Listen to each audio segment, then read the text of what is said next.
The rain had been falling all morning, turning the school courtyard into a maze of puddles and slick concrete.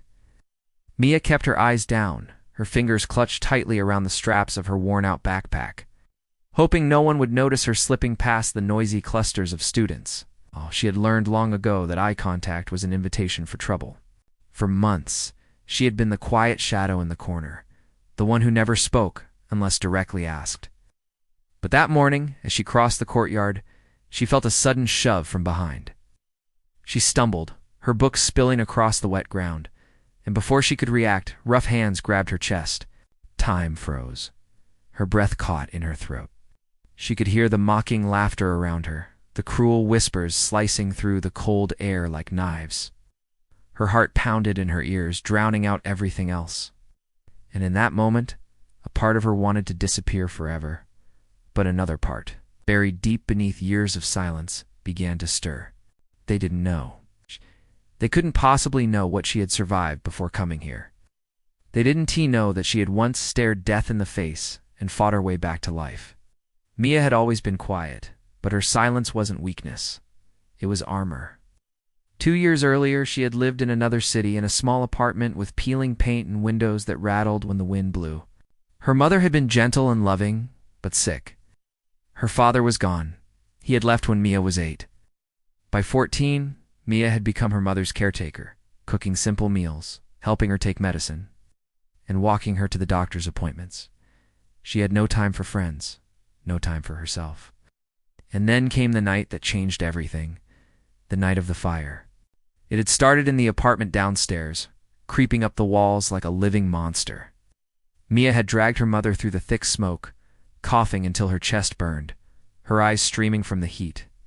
She had gotten her mother out just in time, but the damage was done. Her mother's health had worsened, and Mia had been sent to live with an aunt in a town she barely knew. The kids here didn't know her story. They only saw a shy girl with thrift store clothes and a habit of avoiding eye contact. At first, the bullying had been small.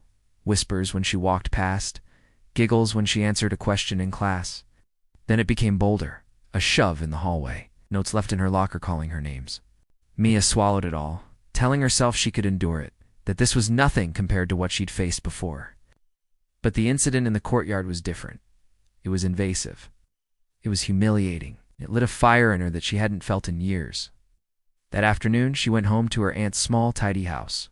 And instead of hiding in her room, she stood in front of the mirror and looked at herself. Her hands trembled, but her jaw tightened.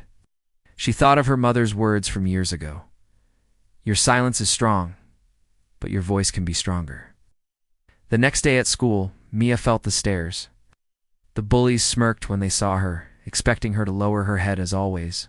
Instead, she stood tall. She didn't shout, didn't cry, but when they tried to corner her again, she looked each of them in the eyes and told them she had reported the incident to the school counselor, that she was afraid to speak out. Her voice was steady, her heart pounding, but she didn't break. They laughed, but there was something different in their eyes now. A flicker of uncertainty. The days that followed weren't easy. There were still whispers, still sidelong glances, but something had shifted. The counselor had called Mia in 4 meetings, listened to her, and taken action. Arndt stood by her side, fierce in her quiet way. Word spread about what had happened, and though some students stayed silent, others began to see Mia differently. One afternoon, a girl from her math class sat beside her at lunch and told her she admired her courage. That small kindness felt like sunlight breaking through a storm. But the real turning point came 2 weeks later during an assembly. The principal invited students to share personal stories about resilience and overcoming hardship. Mia's hand shook as she walked to the stage, but when she began speaking, the room fell silent. She told them about the fire, about carrying her mother through the smoke, about starting over in a new place where she was treated like she didn't belong. Her voice wavered, but she kept going. She didn't mention names, but she spoke about the bullying, how it felt, how it tried to crush her spirit. And then she looked up, scanning the crowd, and said, I survived a fire. I survived losing everything. I will survive this too, but no one should have to. When she finished, there was a moment of stillness before the applause began. It wasn't polite or forced. It was genuine, rolling through the room like a wave. Mia felt something loosen in her chest. For the first time in months, she felt seen.